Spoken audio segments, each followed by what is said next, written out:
السلام عليكم، ازيكم يا شباب؟ عاملين ايه؟ يا رب تكونوا بخير. النهارده ان شاء الله فيديو حل الهوم ورك رامبر 2 عند حضرتك، حل اسئله الحصه الثانيه. ركز معايا قوي في شويه الافكار اللي جايه دي، وسمي الله وصلي على رسول الله، ويلا بينا نبدا عليه افضل الصلاه والسلام. بص يا فندم، اول سؤال عند حضرتك بيقول لك if the concentration of potassium ions in swamp water، في الميه بتاعت بركه يعني حضرتك، كان 1.2 times 10 power 3. هنا حضرتك 1.2 times 10 power 3. حلو، ion per liter. So the concentration of this ion in the cellular sap of Nutella algae. النتيلا algae دي حضرتك عايشة فين يا دكتور؟ عايشة في السوامب ووتر. ده نوع من الطحالب عايش في السوامب ووتر. تتوقع حضرتك انه يكون كام؟ بص، المية نفسها 1.2 times 10 power 3. حلو. المفروض النتيلا الجي اللي عايشه فيها تكون نسبه السولت فيها اعلى، تكون عطشانه. ليه؟ عشان يجي لها ميه من عند السوامب ووتر، من البركه اللي هي عايشه فيها. يعني هي دلوقتي ادي الالجي عايشه في البركه، نسبه السولت او بوتاسيوم ايون في البركه 1.2 تايم 10 باور 3. حلو. المفروض بقى الالجي اللي عايشه دي تكون نسبه السولت فيها اعلى، لانها تكون عطشانه عشان تسحب ميه من البركه. مظبوط كده؟ طيب هتبقى 1.2 تايم 10 باور 3 برضو يا دكتور، ولا 0.2 دي يعني اقل؟ وهي ما ينفعش تكون اقل، هي لازم تكون اعلى. 0.12 برضه حضرتك دي اقل، ما ينفعش.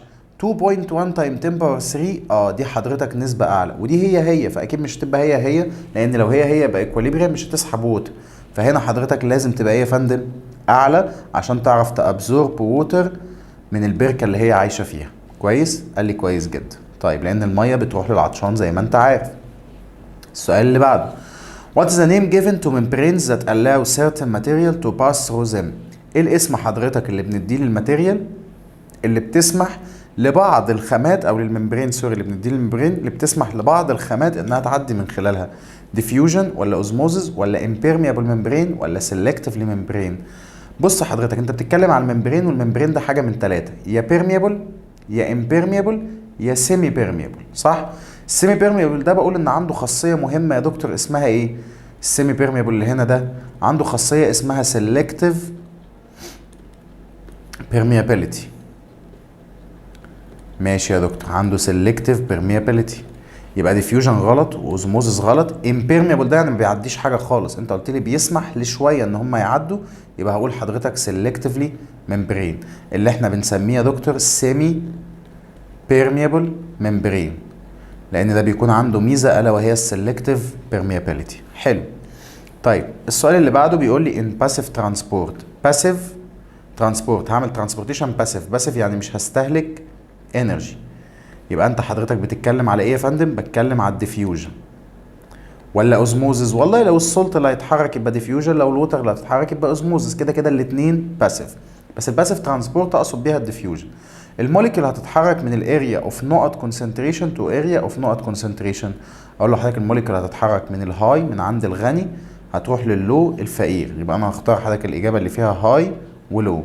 الموليكيولز هتتحرك من الغني وتروح لمين يا دكتور؟ وتروح يا فندم للفقير. كويس. السؤال اللي بعده نمبر 4 بيقول لي ان اكتيف ترانسبورت موليكيول موف فروم ان اريا اوف نقط تو نقط. بص بقى، هنا حضرتك انت بتتكلم على الاكتيف ترانسبورت اللي حضرتك هتستهلك فيه انرجي، اللي هو عكس الديفيوجن. يبقى هنا الموليكيول انت عايزها تروح يا دكتور من الفقير، يعني من اللو كونسنتريشن، تروح يا دكتور للغني اللي هو هاي كونسنتريشن، عكس الديفيوجن. فاقول له حضرتك تروح من اللو للهاي كونسنتريشن، لان الاكتيف ترانسبورت عكس الديفيوجن. حلو. السؤال اللي بعده نمبر 5 بيقول لي يا دكتور the process which water moving across membrane. مين اللي هيتحرك؟ الووتر، الميه هي اللي هتتحرك عن طريق الممبرين. يبقى انت كده غالبا بتتكلم على اوزموز. from high water concentration to low water concentration، هتروح من المكان الغني بالميه لمكان حضرتك فقير بالميه. يبقى وش كده يا دكتور انا بتكلم على ايه؟ عن الاوزموزيس يا فندم. Which of the following element is needed by plant for protein synthesis؟ ايه من الاليمنت اللي جايه دي حضرتك انا محتاجه عشان البلانت يصنع البروتين؟ هل انا محتاج الالومنيوم ولا النيتروجين ولا الموليبيديوم ولا الكلوراين؟ النيتروجين حضرتك، لان ده الوحيد يا دكتور اللي كان من ايه يا فندم؟ اللي كان من الماكرو نيوترنت، من الحاجات اللي البلانت محتاجها بكميه كبيره، هو الماكرو، لان النيتروجين داخل في التصنيع بتاع البروتين. حلو. السؤال اللي بعده عند حضرتك يا فندم، سؤال نمبر 7 بيقول لي which of these does require energy؟ ايه من الحاجات دي هيحتاج انرجي؟ الاوزموزيس يا دكتور ما بيحتاجش انرجي لانه باسيف. الاكتيف ترانسبورت يا فندم بيحتاج لانرجي لانه اكتيف. الباسيف ترانسبورت اكيد يا دكتور مش هيحتاج انرجي لانه باسيف. والباسيف ترانسبورت ده راجل يقصد بيه مين؟ يقصد بيه يا فندم الديفيوجن. لما يكتب لك باسيف ترانسبورت اعرف ان قصده على الديفيوجن، يبقى الاجابه الصح عندك اجابه بي، ده الوحيد اللي هيحتاج انرجي. ماشي. السؤال اللي بعده the method used by cell to pass molecule in or out. الطريقة حضرتك اللي بيستخدمها السيل علشان تعدي الموليكيول لجوه او لبره. بناء على السايز حضرتك ولا بناء على الويت ولا بناء على التمبريتشر؟ اقول له حضرتك بناء على السايز. ليه؟ لان الموليكيولز حضرتك هتتكلم عليها دي بتعدي من خلال يا دكتور السيل ممبرين، والسيل ممبرين بيعدي يا دكتور الحاجات اللي حجمها صغير دي بتعدي، لكن الحاجات اللي حجمها كبير حضرتك قال لي دي يا دكتور ما بتعديش. يبقى الاجابه عندي بناء على السايز. ماشي. السؤال اللي بعده حضرتك سؤال نمبر 9. سؤال نمبر 9 بيقول لي examples on osmosis. ايه في الحاجات اللي جايه دي مثال على الاوزموزس؟ في الاوزموزس حضرتك الموليكيولز هتتحرك من الغني للفقير. الغني اللي فيه عنده ووتر كتير، اللي نسبه الميه عنده كتير، الميه هتروح للفقير اللي عنده ووتر قليل، او زي ما بنقول حضرتك الميه بتروح للعطشان. يعني هتروح حضرتك للمكان اللي فيه سولت كتير، تروح له حضرتك من مكان السولت فيه قليله. ماشي. اكزامبل على الاوزموزس absorption of water by plant root. يا دكتور البلانت روت لما بيسحب الميه بيبقى بالاوزموز. absorption of water by alimentary canal. الاليمنتري كانال حضرتك لما بتسحب الميه يا دكتور القناه الهضميه عندي، هنعرف قدام القناه الهضميه لما بتيجي تسحب الميه يا دكتور بتسحب الميه بالاوزموزس؟ لا. ليه؟ لانها بتسحب كميه كبيره جدا يا دكتور من الميه اللي موجوده. حتى لو كان البلاد فيه نسبه الميه عاليه برضه هسحب الميه دي ومش هسيبها تطلع بره الجسم، لان لو طلعت بره الجسم يبقى دايريه. فحضرتك اقول له الاجابه الصح absorption of water by ايه يا فندم؟ by plant root. جميل. السؤال اللي بعده سؤال نمبر 10 بيقول لي all are examples on osmosis except. كل اللي جايين دول حضرتك اوزموزس ما عدا، انا عايز الحاجه الوحيده اللي تعتبر غلط بالنسبه للاوزموزس. جاز اكسشينج فور فوتوسينثيز. الجاز اكسشينج ده يا دكتور ديفيوجن مش اوزموزس. absorption of water by plant root. حضرتك الابزوربشن اوف ووتر باي elementary كانال قال لي يا دكتور سوري السؤال اللي فوق ده يا دكاتره عند حضرتك هنا الابسوربشن بتاع الاليمنتري كانال بتسحب الميه حضرتك، وده يعتبر اكزامبل على الاوزموزس. والابسوربشن اوف ووتر باي بلانت روت برضه اكزامبل على الاوزموزس. فالاجابه عند حضرتك هتبقى all the above. تحت هنا بيقول لي مين غلط بالنسبه للاوزموزس؟ قالوا الجاز اكستشينج ده يعتبر ديفيوجن مش اوزموزس، فدي حضرتك الاجابه الغلط. لكن الابسوربشن اوف ووتر باي بلانت روت صح، وابسوربشن اوف ووتر باي اليمنتري كانال الاثنين اوزموزس. ماشي. From the opposite figure من الشكل اللي قدام حضرتك ده the phenomena by which substance A transfer among the cells. المادة ايه حضرتك بتتنقل من سيل للتانية. انا عندي هنا حضرتك ده السيل وول، وشايف هنا يا دكتور حجم السيل فاكيول، دي سيل فاكيول ودي سيل فاكيول ودي حضرتك سيل فاكيول. تفتكر حضرتك المادة اللي بتتنقل عندك من هنا دي يا دكتور، الراجل جايب لي السهم طالع من هنا مش طالع من السيل فاكيول صح؟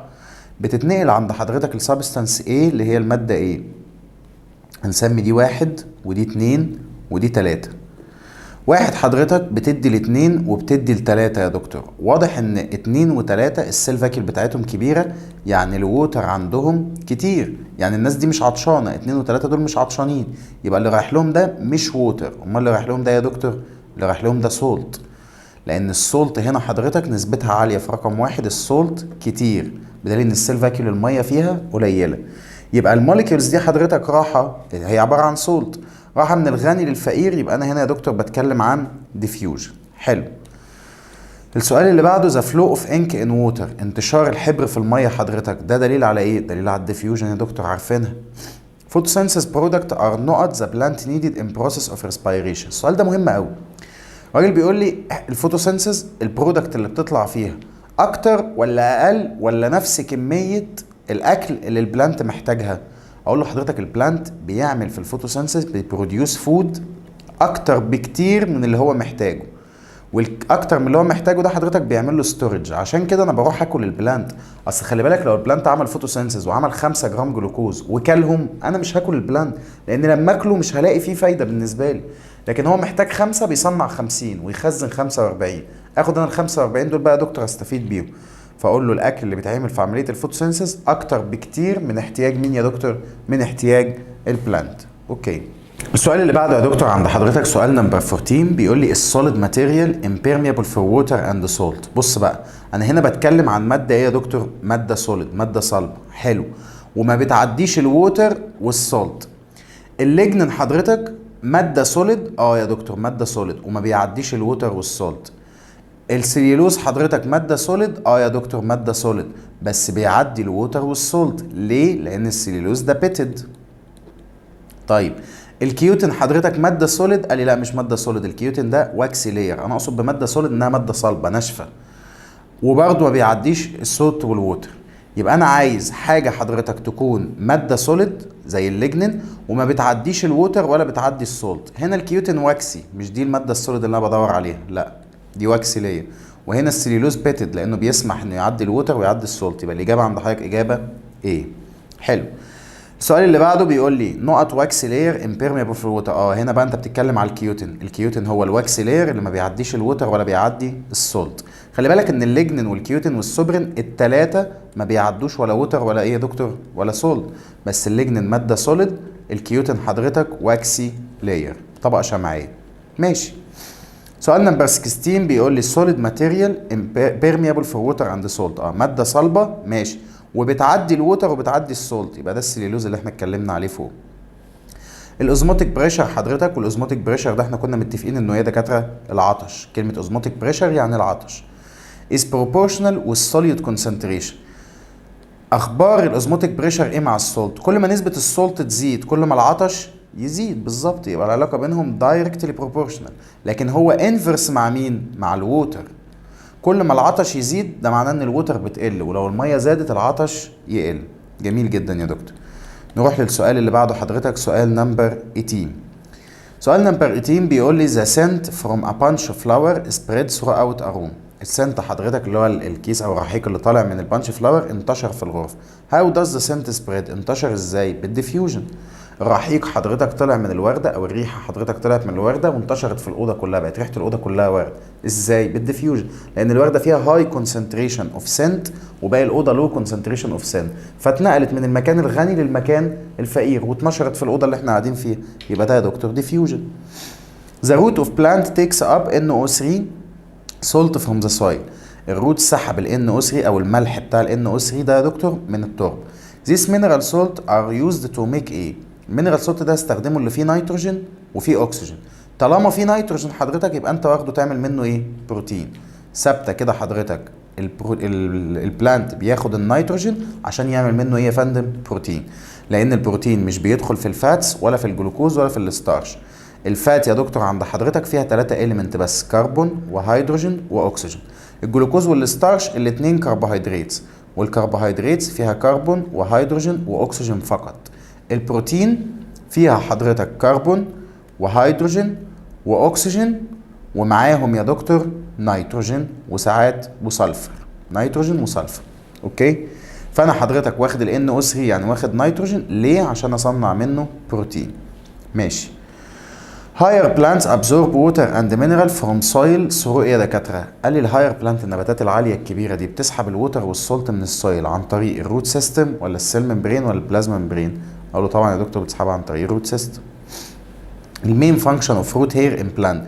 وظيفه الروت هير ايه؟ وظيفه الروت هير ستراكشرال سبورت. لا انا مش عايز منها ستراكشرال سبورت. نيوترنت اند ووتر ستورج، تخزن اكل وميه، ولا ووتر اند نيوترنت ابزوربشن؟ يا دكتور انا عايزها تسحب الووتر والنيوترنت اللي موجوده فين؟ اللي موجوده في السويل في اماكن بعيده من السويل. لكن انا مش عايزها تخزن حضرتك ولا تعمل فوتوسينثيز. وظيفه الروت هير انها تابزورب ووتر وسولت. تمام كده؟ قال لي تمام جدا حضرتك. السؤال اللي بعده عندي يا دكتور سؤال نمبر 22. سؤال نمبر 22 الراجل بيقول لحضرتك روت هير نقط. الروت هير بتلاقيها موجوده ات ذا روت تيب في الطرف بتاع الروت. يعني لو ده الروت حضرتك الاقي الروت هير طالعه من الطرف من هنا كده يا دكتور. occur in thousand بتكون موجودة بالآلاف. are single celled ولا all the previous؟ اقول له لا حضرتك occur in thousand، الاقيها موجودة بالآلاف في الروت، لان بيكون عددهم كبير جدا جدا جدا يا دكتور يوصل للآلاف. قال لي يوصل للآلاف لو حجم الروت كبير. السؤال اللي بعده بيقول لي number of root hair cells varies depending on نقط. عدد الروت هير سيلز يا دكتور بيختلف بناء على ايه؟ نوع الروت سيستم، the size of plant، species of the plant or tree، ولا كلهم؟ اقول له كلهم. بيختلف على حسب نوع الروت، هل هو حضرتك تابد ولا فايبرس. بيختلف على حسب حجم البلانت، لان كل ما حجم البلانت يزيد الروت هيبقى كتير عشان يسحب ووتر وسولت اكتر. والفصيله بتاعت البلانت او الشجره نفسها حضرتك، صح كده؟ قال لي صح. السؤال اللي بعده بيقول لي سيلز بروديوس روت هير. مين السيلز حضرتك اللي بيطلع منها الروت هير؟ اقول له يا دكتور دي الابيديرمس سيلز اللي هي الاوتر موست لاير، بيحصل اوت جروس ليها فيطلع منها الروت هير. طول الروت هير كام يا فندم؟ 4 ملم. which of the following element is least used by the plant؟ اقل element بيستخدمه least يعني اقل، اقل element بيستخدمه البلانت، يعني حضرتك هنا بتسأل على مايكرو نيوترنت. فين هنا يا دكتور المايكرو نيوترنت؟ فوسفورس ولا نيتروجين ولا ايودين ولا سلفر حضرتك؟ اقول له يا دكتور الايودين. اوكي طيب الاوتر سيرفيس اوف روت هير، الطبقه الخارجيه من الروت هير حضرتك بتمبايب ووتر باي سويل ولا باي ديفيوجن ولا باي اوزموزس؟ الطبقه الخارجيه من الروت هير بتتكون من ايه؟ بتتكون من سليلوز، والسليلوز دي حضرتك ماده بتعرف تعمل ايه يا فندم؟ ماده بتعرف تعمل امبيبيشن. يبقى الاوتر موست لاير اللي هو جزء السيل وول من الروت هير بيمبايب الووتر، بيشفط الميه يدخلها جوه للسيل فاكيوم. فاقول له لحضرتك الاجابه امبايب ووتر. السؤال اللي بعده بيقول لي يا دكتور all of them are essential element for plant except، كلهم ضروريين للبلانت يعني كلهم ماكرو نيوترنت ما عدا مين؟ مين الوحيد اللي هنا يا دكتور اللي مش ماكرو نيوترنت؟ الكربون ولا الهيدروجين ولا الاكسجين ولا نان اوف زيم؟ اقول له حضرتك كلهم مهمين، يبقى مفيش ولا واحد من دول مش اسينشال بالنسبه للبلانت، لان الثلاثه دول يا دكتور مع بعض هم اللي البلانت بيستخدمهم عشان يعمل الكربوهيدراتس والفاتس او الليبيدز والبروتين، بس البروتين بيحتاج معاهم نيتروجين وسلفر.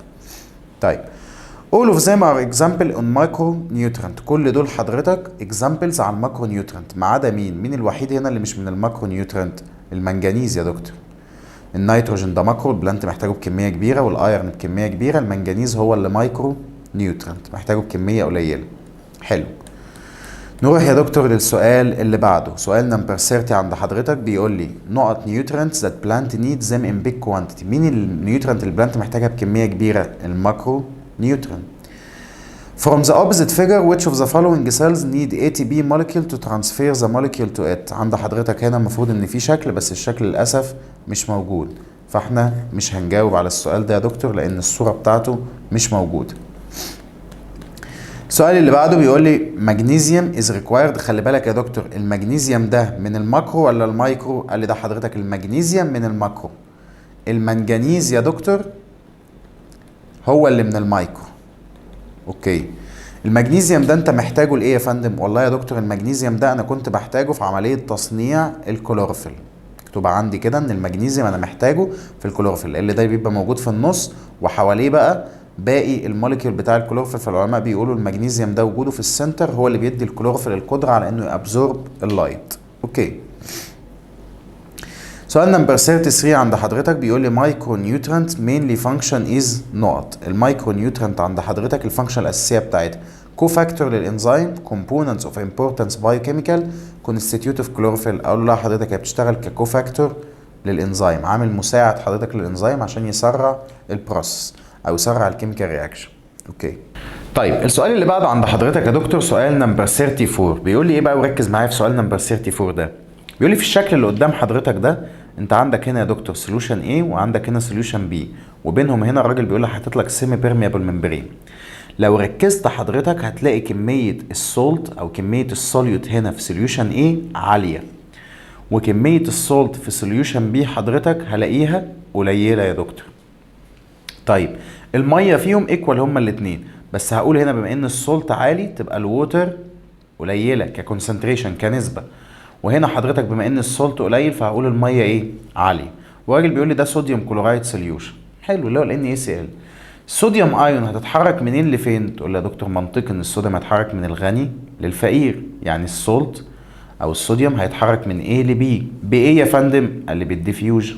حلو. molecule of water move from B to A. الووتر بقى هتتحرك من B ل A، هتروح برضو من المية الكتير للمية القليل. بايه يا فندم؟ طالما الووتر هي اللي هتتحرك يبقى هتتحرك يا دكتور بالاوزموزس. حلو جدا ولطيف جدا، الموضوع ما فيهوش مشاكل. طيب عندي هنا حضرتك سؤال نمبر 35، وركز معايا في السؤال ده لان بيبقى عليه مشاكل كتير. X and Y represent two identical transverse section in plant leaf. بص يا دكتور عشان ارسمها لك لو هي مش ظاهرة معاك. الراجل بيقول لي هنا الجزء اللي انت شايفه ده transverse section في الليف. ادي X واللي هنا ده يا فندم Y. Y اهو يا دكتور عند حضرتك نفس الترانسفيرس سيكشن في البلانت ليف. حلو. After few hours بعد كام ساعة X حضرتك فضلت زي ما هي، ما اتغيرش فيها أي حاجة. يعني أنا سبتها لمدة ساعتين تلاتة رجعت لقيتها زي ما هي، مفيش أي تغيير. واي بقى حضرتك لقيتها يا دكتور عملت شكل الكيرف اللي أنت شايفه ده. شكل الكيرف دي معناها إيه يا فندم؟ معناها إنها كشت. يعني إيه كشت؟ يعني دي حضرتك خسرت ووتر، طلعت مية يا دكتور فكشت. حلو؟ قال لي حلو. طيب نفهم إيه من الكلام ده بالراحة بقى واحدة واحدة. إكس حضرتك هي الجزء اللي هنا ده. ام ده السوليوشن نفسه. ام ده حضرتك انا هنا بتكلم على السوليوشن نفسه. حلو. وواي وال ده حضرتك السوليوشن نفسه. ماشي. انا شايف في فيجر نمبر 1 ان اكس فضلت زي ما هي. يعني ايه؟ يعني الكونسنتريشن بتاع اكس ككونسنتريشن كمية السولت فيها ايكوال حضرتك الكونسنتريشن بتاع ام. والله هنا نسبة السولت في اكس كانت 2%، في ام برضه حضرتك 2%، بدليل ان الاتنين ايكوال. فالبلانت ده ولا دخل له ميه ولا خرج منه ميه، ولا ده حصل ولا ده حصل. صح كده؟ قال لي صح. طيب في فيجر نمبر 2 عند حضرتك يا دكتور قال لي هنا يا دكتور واي كانت محطوطه في السوليوشن اللي اسمه ال. شويه واي كشت زي ما قلت لك، يعني خسرت ميه. ده معناه ان واي لو النسبة فيها كانت 2% نسبة السولت، فال كان عطشان لان المية بتروح للعطشان. فال هنا حضرتك النسبة عنده نقول مثلا 8%، فالمية خرجت من واي راحت لال، وعشان كده واي كشت يا دكتور. حلو حلو. يبقى اللي احنا عايزين نقوله لحضرتك ايه يا فندم؟ تعالى كده نكتبها على النقط هنا. عايزين نقول يا دكتور، عايزين نقول لحضرتك ان اكس ايكوال ام. صح كده؟ صح. لكن يا دكتور واي نسبة السولت فيها أقل من مين يا فندم؟ أقل من ال نسبة السولت عنده عالية. ماشي. الراجل بقى بيقول لي إيه؟ X was put in solution M as shown in figure 1 while Y put in solution L as shown in the figure 2. We can deduce from the two figures that إيه يا فندم؟ وخلي بالك أنا بقول لك إن X و Y represent two identical transverse section in plant leaf. يعني اصلا في الاساس اكس بتساوي واي، الكونسنتريشن بتاعها بيساوي ام. مين اللي اكتر منهم؟ قال لي ال يا دكتور اكتر منهم. حلو. طب تعالى بقى نشوف concentration of solution ام equal ال. هل الام حضرتك equal ال؟ اقول له لا غلط، ال اكتر. طيب concentration of solution ام is higher than solution ال. هل الام اكتر من ال؟ العكس يا دكتور، ال هو اللي اكتر من ام، لان ال اكتر من ام واكتر من واي واكتر من اكس. لان اصلا بما ان هما الاثنين ايدنتيكال ترانسفيرس سيكشن من نفس الليف، يعني كميه السولت اللي في اكس هي اللي في واي. عشان كده قلت ان اكس 2% وواي 2%، وام زيهم 2% لان ما حصلش تغيير. طيب concentration of L is lower than X. هل ال L اقل من ال X؟ لا خالص، ال X هي اللي اقل من ال L حضرتك، فدي غلط. concentration of solution M equal to such concentration of solution Y. هل ال M equal ال Y؟ اقول له حضرتك دي صح، ال M equal ال Y، والاجابه عندك اجابه دي. ركز قوي في السؤال ده لانه سؤال تريكي وفكرته حضرتك مهمه. طيب السؤال اللي بعده عند حضرتك يا دكتور سؤال نمبر 36، بيقول لي in the opposite figure في الشكل اللي قدامك ده. تعال نشوف الشكل اللي قدامك. انا قدامي هنا جراف. حلو. اي جراف علشان افهمه يا دكتور لازم اشوف ايه اللي مكتوب على الاكس اكسس وايه اللي مكتوب على الواي اكسس. اكس اكسس مكتوب عليه element اكس وواي وزد، والواي اكسس الكونسنتريشن. الراجل بيقول لي البلاك كولوم ده بيعبر عن الكميه بتاعه السوليوشن في السويل، والوايت كولوم بيعبر عليها في البلانت سيل. طيب انا شايف ان اكس، ركز بقى، موجود يا دكتور في السويل بكمية كبيرة. طيب اكس في البلانت اخباره ايه؟ قال لي اكس مش موجود اصلا في البلانت، هو موجود في السويل بس. حلو. طيب تعال نتكلم يا دكتور على واي. انا شايف حضرتك ان واي موجود في السويل بكمية اقل من اللي موجودة في البلانت. هنا حضرتك دي الكمية بتاعت السويل ودي حضرتك الكمية بتاعت البلانت. ماشي. طيب تعالى يا دكتور نتكلم عن زد. اقول له لا، زد حضرتك موجود في السويل بكمية كبيرة اكتر من الكمية اللي موجود فيها فين يا فندم؟ في البلانت. البلانت قليل. حلو كده؟ قال لي حلو جدا. يبقى اكس موجود في السويل بس ومش موجود عندي في البلانت اصلا.